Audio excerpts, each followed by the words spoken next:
like nothing ever seen or heard. Who can grasp your infinite wisdom?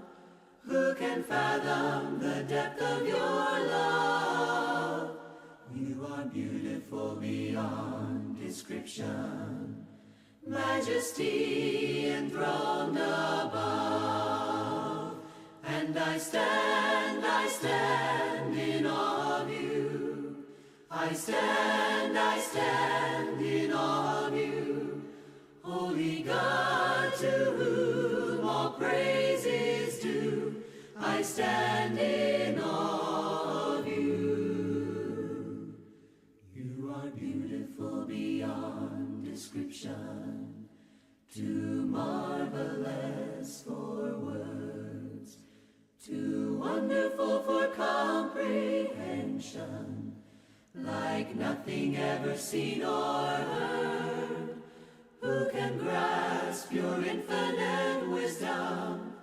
Who can fathom the depth of your love? You are beautiful beyond description, majesty enthroned above. And I stand in awe of you. I stand in awe of you. Holy God, to whom all praise is due, I stand in awe of you. And I stand in awe of you. I stand in awe of you. Holy God, to whom all praise is due, I stand in awe of you. I stand in awe of you. I stand in awe of you.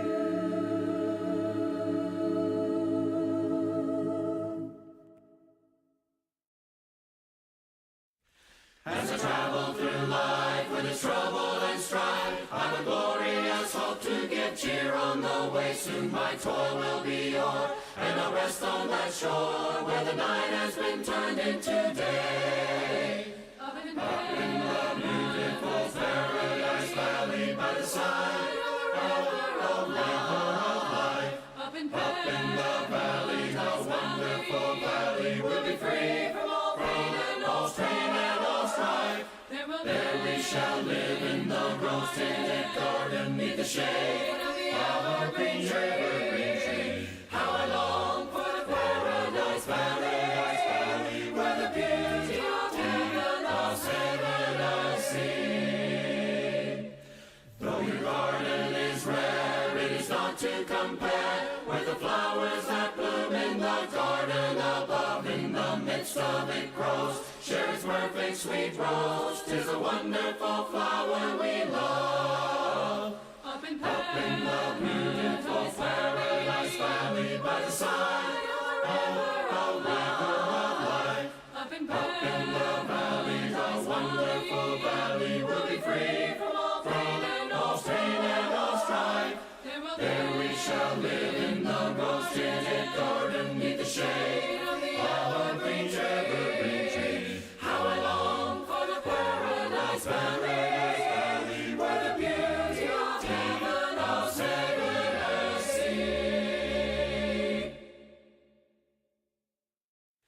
Tempted and tried, we're oft made to wonder why it should be thus all the day long, while there are others living about us, never molested, going the wrong. Farther along we'll know all about it. Farther along we'll understand why. Cheer up, my brother, live in the sunshine. We'll understand it all by and by. When death has come and taken our loved ones,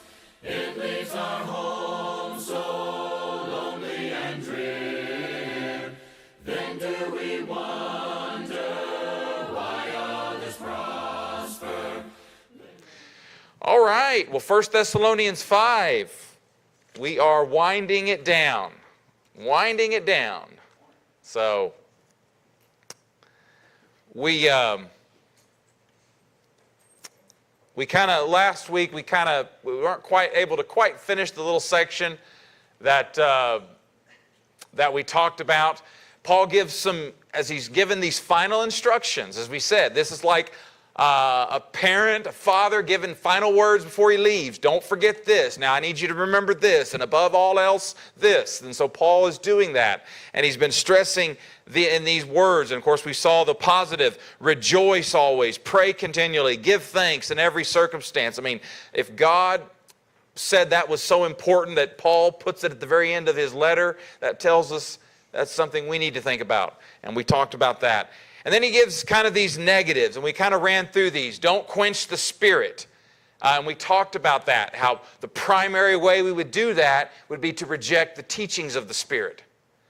And so remember, Paul talks about that in chapter 4, verse 8. Or chapter 4, verse 8. If you reject this instruction, you don't reject a human being, but God, who gives us His very Spirit. And so the primary way we would quench that Spirit would be to ignore, to disregard. We also said to minimize the teachings of the Spirit. But other ways, the work of the Spirit in our life and sanctification, chapter 4, the using of the gifts that the Spirit equips us with. And so we talked about that, and then we talked about the despising prophecies. And so this would be teachings. Don't despise them. And we talked about some ways we might do that, again, to minimize, to ignore.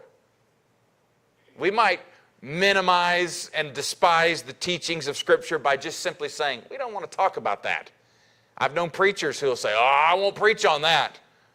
I won't teach on that. And, well, if it's in the Scriptures, and I told you that's why we were taught in preaching school, always regularly teach and preach in your ministry through letters, books of the Bible. Because you got to deal with it if it's in the book. You can't, and we've always, don't be one of those, we've been in a class or you've heard a sermon where they say, now we're going to skip over verses 2. And you're like, that's the part we came to hear. If you teach through the Scriptures, you're going to, and so we don't want to minimize, despise the prophecies. And we talked about that. Okay, then we get to abstain from every form of evil. This one, okay, we talked quickly about test the spirits. It's kind of sandwiched in between these negatives. We talked about that. Hold fast, test the spirits. The Spirit is the prophet or the teacher that comes teaching the Word. Put it to the test, inspect it. We talked about that, and so on. Okay, he says to reject every kind of evil. Abstain,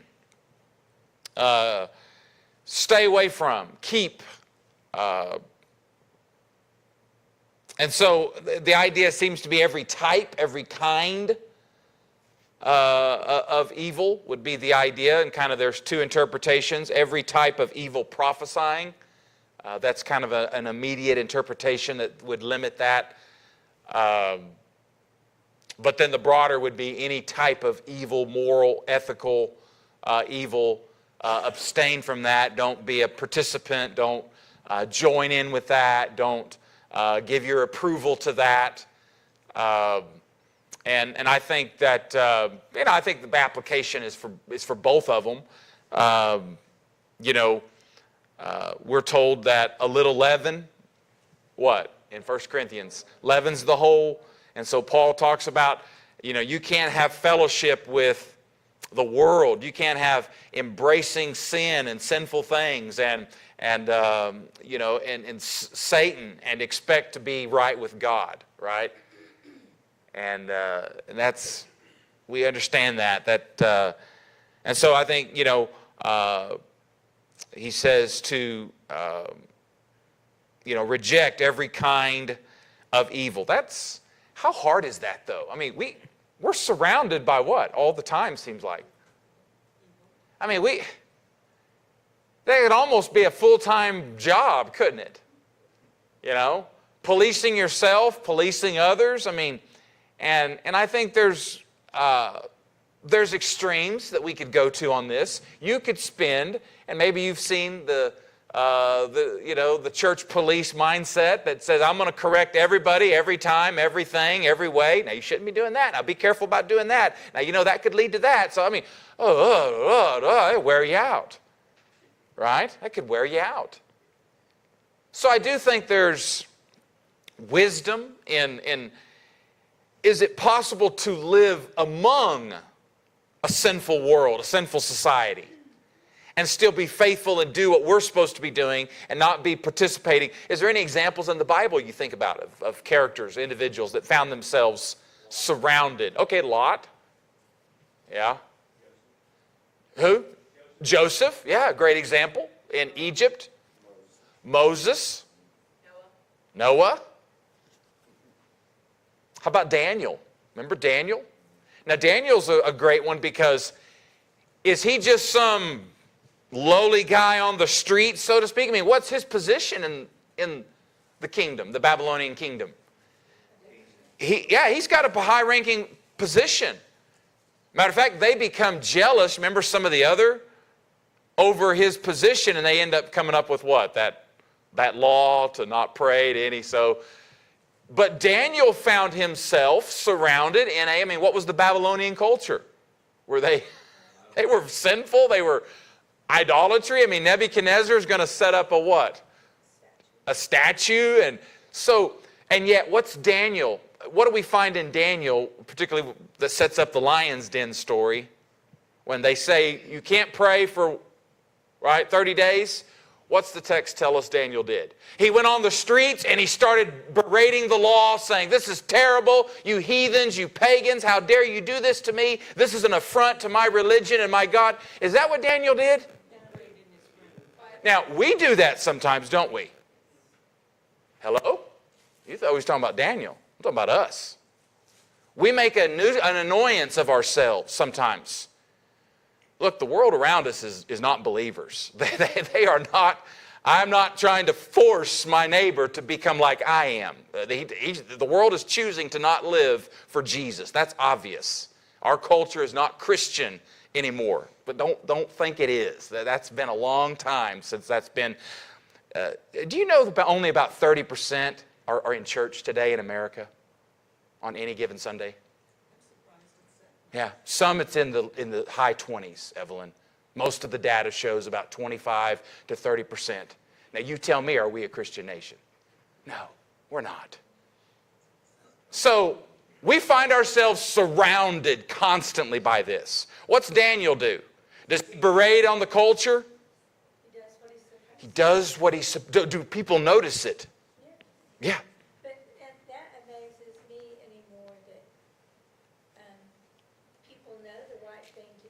Yeah. And don't do it. So we, by being faithful, we can still have an impact on a godless culture that is unbelieving and in sin. We can do it. We can abstain from evil, hold to what is good, and so I think that's a challenge for us going forward to look for ways to be able to do that in a way that lets our light shine, but doesn't embrace the sin and the darkness. We reject evil by not participating in it, by not making it a part of our life and our heart. And so there's going to be lots of people all around us, family, friends, neighbors, who are engaging in all kinds of lifestyles and beliefs that we don't have. But our job is to be faithful, to reject that, and be a light and be a witness to the truth. And so we've got to have wisdom here and discretion in how we reject and live among an ungodly society. Okay, any other thoughts, comments on that, or questions? Yeah, go ahead. What would evil prophesying be? Would that be like false? Well, we've already said some of them have been hearing teaching that the Lord's coming soon. I mean, so there's already in the context, there's some teaching that's not in harmony with what Paul's trying to correct. So, yeah, any sort of teaching that is not, biblical. But again, the larger scope would still, the application would be true. And so, absolutely. Any other thoughts, comments, questions on that?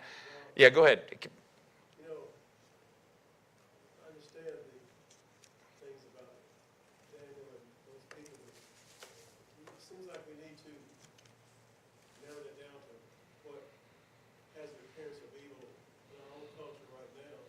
And it appears that we have to be careful to abstain from the appearance of evil when it comes into our own home, Sure. our cell phones, our televisions. Oh, yeah. Because the more, our entertainment actually defines who we are. Mm-hmm. That's why we gotta be really careful about our entertainment. Yeah. Because the more we look at that which has the appearance of evil, the more we get desensitized Mm-hmm. to actually doing that evil. Absolutely. So we really have to be concerned about our entertainment. We can't go around policing anybody else except ourselves. Right. We got to make sure that some restaurants may not be good for us to go in. You know, I'm trying to get something to eat, but it may not be good to go to this particular restaurant, Sure. like Hooters or something, or it could be going to the casino. Right. Some Christians have gambling addictions. Mm-hmm. So it would be right for, I may just be going there to eat. No, yeah. But if they see me go in there, they may think I'm going there to gamble. Sure. And so I think we have to be careful about making applications now, because you can have a good, faithful Christian man or woman that's hooked on pornography. Mm-hmm. And we got to be careful to stay away from anything that's going to pull us in. Yeah. Yeah. That idea that I can get close, I can watch it, I can see it, I can be around it, but it won't influence me. We've talked a little about that. No, it will influence us. And so, I mean, the things that we watch and participate in and go to, we absolutely have to, is this drawing me closer to the Lord, or is this going to pull me away? And even as Keenan said, my influence on others, what could this do to others' faith? So absolutely, good stuff. Let's quickly, he talks about holding, let me go back here, and he says, kind of sandwiched in here, and I should have put this after that slide, this slide we just talked about rejecting evil. Hold on to what is good. The idea there is to possess firmly. This kind of gives us a counterbalance to what Keenan was talking about. Abstaining and looking away from things, but when you turn away from something, you need to have something to look towards and redirect. And so he says here, hold on to what is good, to possess firmly. And the idea there would be to hold tightly, to hold firmly. With your children, do you remember when you would go in crowded places or stores or certainly on a street, and they hold my hand? Do you remember that? And sometimes even when they're little bitty, I'm not even talking about, I'm talking about, and they would, kind of try to pull away, right? And what you would do sometimes, I would say, do that again or I'll swat you, but that's what I would do. But I would also sometimes hold their hand, what? Firmly. And sometimes they would even, you're not going anywhere away from me. Right? And they're like looking over here. Even if they're not trying to get away from you, they're just distracted by what? Whatever they're seeing. And you're like, you ain't going in. We're going down the street of a busy, we're in Walt Disney World on the crowded, with thousands of people all around, and you got your 4-year-old there, you're going to hold on firmly to that. Yeah, James? The shoulder, yeah. Yeah. Yeah. Have you ever been driving in difficult conditions? I mean, there's sometimes you can kind of on a nice, beautiful, sunny, clear afternoon on a Sunday road where there's nobody out, you can kind of, right? The music's going, right? Bill back here's got his the Beatles going, right? He's enjoying a great day going down. I don't think he's listening. I got you, buddy. That's all right. He's in. Oh, that's funny. That's funny, Kathy. I don't even know what I was going to say next. Oh, I know what I was going to say. You're just enjoying yourself. You got your hand on the little bit on the steering wheel, and but I mean, how about when it is you're going on I-44 going through Tulsa, and you got to be at work, and it's 7:30, 8 a.m., and it's sleet and snow starting to come down, and it's backed up traffic as cars on top of cars, on top. I mean, what are you doing now with that wheel? You got it firm. And that's the idea, he says. Hold on to it firmly. And he says that this is, and again, I think in context, I think it would go back to Dolores, the prophecy, the teaching. The Bible doesn't, we make the passages mean everything, and it means nothing when we do that. That's bad exegesis. That's bad study interpretation when you make a passage say everything. So probably also in context, I believe it's back to teachings. And so we have to be, the application now, but we have to be careful on applications because applications are not binding. You have to be careful when you bind your application on everybody. But contextually, it's teaching.